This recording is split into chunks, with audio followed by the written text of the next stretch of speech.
പുതിയതായിട്ട് ജോലിയുള്ള ഒരു ഭാര്യയും ഭർത്താവും വന്ന് താമസിക്കുന്നു. അവരെവിടെയാ താമസിക്കുന്നത് വല്ല അറിവില്ല. അത് ശരി, അറിവില്ലെന്ന്.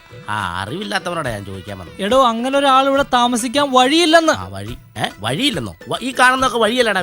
അങ്ങോട്ട് പോയ ഒരു ജംഗ്ഷൻ ഉണ്ട്, അവിടെ ഒരു വഴിയുണ്ട്. ഇങ്ങോട്ട് പോയ ഇങ്ങോട്ട് വഴിയുണ്ട്. എന്താ ഉദ്ദേശം? അതായത് ഞാൻ അറിയാത്ത ഒരാളിവിടെ ഒന്ന് താമസിക്കില്ല, എനിക്കറിയുന്ന ആൾക്കാരെ ഉള്ളൂ. നീ ഇതിന് മാത്രം ഒച്ചൽ വർത്തനം പറഞ്ഞ കാര്യം എന്താ?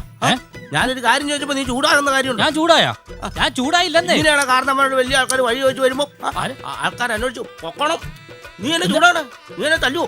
എന്റെ പൊന്ന് കർത്താവ്, ഇയാളെ കാത്തോളണേ. കളിക്കാൻ വരുന്ന ഒരാവശ്യമില്ലേ?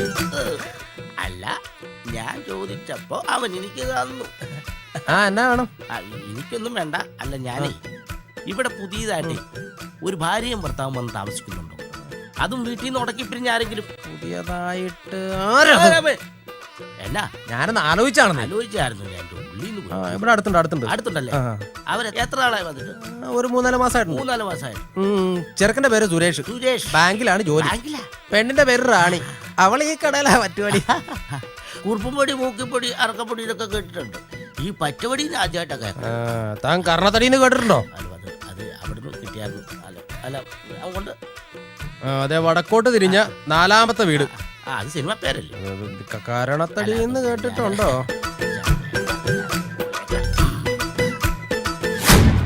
റാണിമോളെ. എന്തോ? ആരാ? മനസ്സിലായില്ല. എന്നെ മനസ്സിലായില്ലേ? ഞാനാ അമ്മാവൻ സുരേഷ് ഇല്ലേ? ഇല്ല, ഓഫീസിൽ പോയിരിക്കാം. വിളിക്കാം. അതെന്താ മോളെ, ഞാൻ വേറൊരു കാര്യം പറയാം. കാരണം ഞാൻ അവന്റെ കല്യാണം നടത്തി കൊടുക്കാൻ ചെറിയൊരു വൈക്ലപ്പി അവനുണ്ട്. എങ്കിലും എന്റെ അനന്തരവൻ കൊള്ളാം. കാരണം ഇത്രയും നല്ല സുന്ദരിയായ ഒരു പെണ്ണിനെയും കെട്ടി ഒരു വീടും സെറ്റപ്പ് ചെയ്ത് അടിച്ചു പൊളിച്ച് ജീവിക്കുകയാണെന്ന് എനിക്ക് മനസ്സിലായി. അല്ല, ഇത് സ്വന്തമാണോ മോളെ, അതോ വാടകയാണോ? പുതിയത് വാങ്ങിച്ചതാ. ഇഷ്ടം പോലെ രൂപയെ കാണും. 10,000 രൂപയ്ക്കായി കാണും അല്ലേ? ചായ വേണ്ടെന്നേ, ചായ കുടിച്ചിട്ട് സമയം കുടിച്ചിട്ട് പോവാനേ. ചായ ഒന്നും കുടിക്കാനല്ല. ഞാൻ ഇവിടേക്ക് വന്നത് എന്തിനാണെന്നറിയാമോ? ഇവിടെ അടുത്തുള്ള ആയുർവേദ ഹോസ്പിറ്റൽ വരെ വന്നതാ. ഇവിടെ വന്നു കഴിഞ്ഞപ്പോ അമ്മാനി ഒഴിച്ചിലും തളർവാദം കൊള്ളതിന്റെ പേരില് ഇവിടെ വന്നു കഴിഞ്ഞപ്പോ പൈസ തികയില്ല. ചികിത്സയ്ക്കാണെങ്കിൽ പൈസയില്ല. അപ്പൊ ഞാനോർത്ത് നിങ്ങളിവിടെ താമസിക്കുന്നുണ്ടല്ലോ. അന്നേരം എനിക്ക് കത്തി. ഞാൻ അപ്പൊ തന്നെ ഇങ്ങോട്ട് വരികയത്. ഉണ്ടെങ്കിൽ എനിക്ക് ഒരു 1000 രൂപ തന്നെ. അതിനെന്താ, തരാലോ. തരുമോ? ചായ കുടിക്കാം. ചായ ഒന്നും വേണ്ടേ, പൈസ എടുത്തോ, നീ വന്നാ മതി. എന്നാ സ്നേഹമുള്ള വേണ്ട. ആ സുരേഷ് വരാത്തത് നന്നായി. ഈ സുരേഷ് ആരാണാവോ? ദൈവമേ, ശരി, എന്നെ എടുക്കുക. ആദ്യമായിട്ട് വന്നതല്ലേ? 2000 രൂപയുണ്ട്. അല്ല, വേണ്ട, അത് ശരിയാകത്തില്ല. അല്ല, ചായ വേണ്ട, ശരിയാകത്തില്ല. സുരേഷ് ചേട്ടൻ വന്നിട്ട്. വേണ്ടോ? ചേട്ടൻ വന്നല്ലോ. നമസ്കാരം. നമസ്കാരം. അല്ല, അമ്മാവൻ വന്നിട്ടുണ്ടെന്ന് ആ കടക്കാരൻ പറഞ്ഞു. വയസ്സായി വരികയല്ലേ മോനെ, നിങ്ങളെയൊക്കെ ഒന്ന് കാണണം തോന്നി. എന്നാ കണ്ണട വെക്കണേന്ന് അറിയാമേ? കണ്ണടയോ? കണ്ണടയുന്നേ ചത്തുപോകുന്നു. അതെ, ഒരു സമയമാണല്ലോ. എന്നാ ഞാൻ ഇറങ്ങട്ടെ മോളെ. അല്ല, ഊണ് കഴിച്ചിട്ട് പോവാ. ഊണ് കഴിച്ചിട്ട് പോവാമാവാ, അവിടെ ഇരിക്കേ. ശരിയല്ല, ഞാൻ അല്ല, അമ്മാവൻ ഉണ്ടിട്ട് പോയാ മതി. അതുകൊണ്ടല്ലടാ മോനെ, ഞാൻ പോയില്ലേ ശരിയായില്ല. എന്റെ ബസ് പോവും. ബസ് പോയി കഴിഞ്ഞാൽ ഞാൻ എന്റെ വീട്ടിൽ പോകും.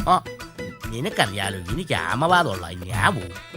പോക്കോട്ടെ പ്ലീസ്, പോവും. അല്ല, ഊണ് കഴിച്ചില്ലെങ്കിലും കുഴപ്പമില്ല. അമ്മാവൻ 1 മിനിറ്റ് ഒന്ന് ഇരിക്കുവോ? 1 മിനിറ്റ്. ഒരു മിനിറ്റ് കേട്ടോ. ഈ കരിങ്കുരങ്ങനാണ് വെള്ളിക്ക പോലത്തെ പെണ്ണെ കിട്ടി. അമ്മാവൻ എന്ത് തോന്നിക്കണം? ആദ്യമായിട്ട് വന്നിട്ടൊന്ന് ഊണ് കഴിക്കാൻ പോലും. അതെങ്ങനെ കഴിക്കുന്നേ? നമ്മളോട് ഇപ്പോഴും പിണക്കം മാറിയിട്ടുണ്ടാവില്ല. അമ്മാതിരി പണിയല്ലേ നമ്മള് കാണിച്ച്. ഒളിച്ചോടി പോയി കല്യാണം കഴിച്ചതല്ലേ ഉള്ളൂ. എന്നാലും പിണക്കം മാറിയല്ലോ. വീട്ടുകാര് പറഞ്ഞു വിട്ടായിരിക്കും. ഞാൻ 2000 രൂപ കൊടുത്തു. അതേതായാലും നന്നായി. അമ്മാവനോട് വന്നിട്ട് ഒരു കുറവും വന്നെന്ന് പറയില്ലല്ലോ. ഏതായാലും പിണക്കം മാറി വന്നതല്ലേ. എന്റെ പേരിൽ ഒരിക്കലും ഒരു 2000 രൂപ. എന്തായാലും നന്നായി. അമ്മാവന് വലിയൊരു ആശ്വാസമായി കാണും. എന്നാ ഈ കരിങ്കുരങ്ങന വെള്ളിക്ക പോലത്തെ പെണ്ണെ കിട്ടിയത്. ഇവിടുന്ന് എന്നാ പോലും എടുത്തോണ്ട് പോകാനുള്ളത്. ഇവിടെ ആകെയുള്ള തൂണ് പറിച്ചോണ്ട് പോകാനും. എന്നിട്ട് വേണോ വീട് എന്റെ തലയിലേക്കാണ്. കോട്ടം അവിടെ ഇരിക്കും.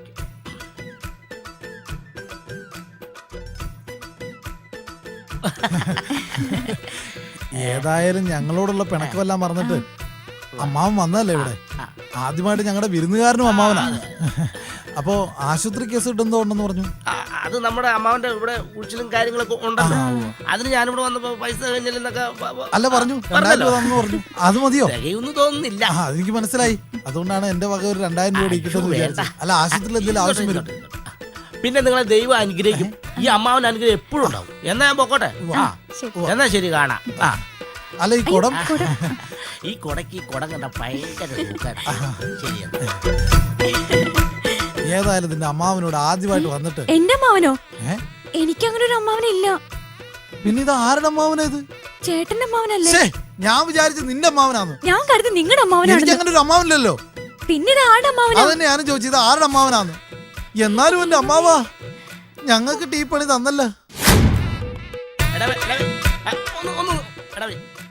ഇവിടെ പുതിയതായിട്ട് വീടുകളിൽ നിന്ന് പ്രശ്നം ഉണ്ടാക്കി വന്ന് താമസിക്കുന്ന ദമ്പതിമാർ ഇവിടെ താമസിക്കുന്നുണ്ടെന്നാണ്. അവരെവിടെയാണെന്നറിയാമോ?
പക്ഷെ സംഗതി പോരാ.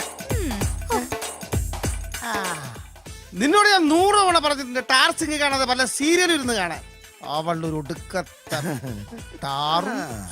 കൊച്ചുണ്ണിക്ക് എന്നെ മനസ്സിലായില്ല. എടാ നീ കുഞ്ഞുണ്ണിയല്ലേടാ? അപ്പൊ നിങ്ങ പരിചയക്കാരാ? പരിചയക്കാരാണോ? എടാ നമ്മള് ലാസ്റ്റ് കൂടിയതാ സ്വർണ്ണക്കട കുത്തിപ്പൊളിക്കാനല്ലേ. എടാ ഒന്ന് പതുക്കെ പറ. എന്താ? ഞാൻ ഈ സൊസൈറ്റിയുടെ പ്രസിഡന്റാ. എടാ നമ്മക്കൊന്നൂടെ കൂടണ്ടേ? അങ്ങനെയാണെങ്കിൽ ഇന്ന് തന്നെ ഓപ്പറേഷൻ. അതിനല്ലേ ഞാൻ വേഷം മാറി ഇവിടെ താമസിക്കുന്നത്. ആയിക്കോട്ടെ. My happy.